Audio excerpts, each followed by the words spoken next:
Donc vers 18h30, 19h, un gros bruit dans la rue Cambon, beaucoup de raffus. On a essayé de sortir la tête pour voir ce qui se passait et des passants nous ont dit de nous barricader dans l'établissement. Beaucoup de passants également se sont barricadés, se sont réfugiés au sein de notre établissement et ont pu trouver, on va dire, refuge pendant les instants où nous ne connaissions pas ce qui se passait, ce qui se profilait dans le coin. Les services de police ne nous ont pas trop informés de ce qui se passait étant sur l'action. Ensuite, on nous a effectivement indiqué qu'il y avait un braquage en cours à l'hôtel Ritz Paris et que les individus étaient en partie interpellés. Donc ça nous a un petit peu rassurés et on a pu rassurer également notre clientèle. Et également, ensuite, la police nous a rappelé pour nous prévenir que l'incident était donc terminé, que les personnes avaient été interpellées, mais qu'il y en avait toujours deux qui couraient un petit peu dans la nature. Et du coup, on a quand même, sur leur autorisation, rouvert les portes de l'établissement pour laisser sortir nos clients et également les personnes s'étant réfugiées dans l'hôtel. Qu'est-ce que vous avez vu à partir du... Donc du coup, j'ai uniquement pu voir l'une des personnes interpellées monter dans le véhicule de police avec 4 policiers. Il était habillé en déguisement de peintre en bâtiment. Voilà. Petite micro-panique causée par le bruit qui s'est passé. Le bruit, c'était un bruit très sourd, des cris, beaucoup de cris. Mais sinon, on ne savait pas ce qui se passait précisément. Donc il a fallu attendre avant d'avoir l'information de ce qui se passait. Effectivement. Moi, au début, je croyais que c'était au niveau de l'Olympia, un peu plus haut. On ne savait pas que c'était au niveau du Ritz. J'ai appelé les confrères et consoeurs du Ritz qui ont eu également l'ordre apparemment de rester confinés. On comprend après pourquoi, effectivement, parce que ça se passait effectivement dans leur établissement. Non, notre rue est généralement assez calme.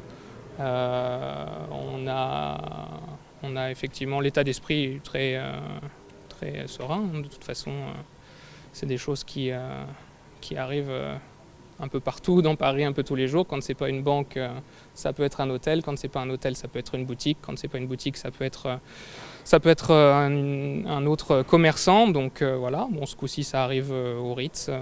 Ça peut nous arriver à nous, ça peut arriver à tout le monde. Donc voilà. Ce qu'il faut, c'est rester calme et puis essayer de protéger autrui et puis de se protéger nous-mêmes aussi. Et pour votre clientèle, comment elle a réagi? Vous n'avez pas peur que ça donne une... Non, on a donné les informations qu'on a reçues à nos clients.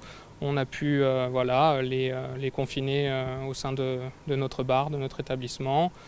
On a donné les consignes de sécurité et puis voilà, les portes étant fermées, il n'y avait pas spécialement de risque pour nos clients et pas de risque. Voilà.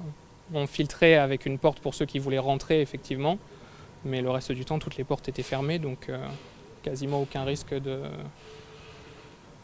problème, pas de problème. Ouais. Oui, j'étais au Ritz, au bar, je buvais un cocktail. Et là, on a entendu des coups de feu. Et du coup, on nous a demandé de ne pas nous retourner. Et en fait, on s'est retourné. Et là, j'ai vu des hommes cagoulés avec des armes. Et puis après, mon seul but, c'était de sortir de là. Donc, je suis partie par l'office en fait, du bar. Et je me suis enfuie, j'ai couru. Je me suis retrouvée dans les sous-sols du Ritz. Puis après, j'ai continué à courir sans trop savoir par où passer. Je ne savais pas ce que c'était. Je pensais que c'était un attentat. Et puis non. Et du coup, on a couru. J'ai traversé les jardins du Ritz. Après... On s'est retrouvés dans un autre jardin, mais ça donnait dans des bureaux, donc du coup il y avait des gens qui travaillaient. On a toqué à la porte, on était plusieurs, on était une dizaine à courir, et on a toqué à la fenêtre des gens qui travaillaient, et on s'est retrouvés dans ces bureaux-là, on ne savait pas trop où on était, voilà. Vous avez vu les malfaiteurs, à quoi ils ressemblaient? Non, je peux pas vous dire, j'ai juste vu du noir, je me suis retournée, j'ai vu et on a entendu surtout les coups de feu, et voilà, ils ont brisé effectivement des vitrines de bijoux et en fait les portes du bar, vous savez, c'est des portes qui sont vitrées, en fait, on voit de l'intérieur, et ces portes-là, ils les ont effectivement brisées, ouais. Ils étaient habillés comment? En noir? Noir, ouais, noir, cagoulé. Ok. Et les gens ont réagi comment à l'intérieur? En panique, je crois que tout le monde était complètement paniqué, voilà, je peux pas vous dire ce que, voilà, je sais pas trop en fait. Les gens, ils ont couru, Couru, tout le monde a couru, oui, oui, oui.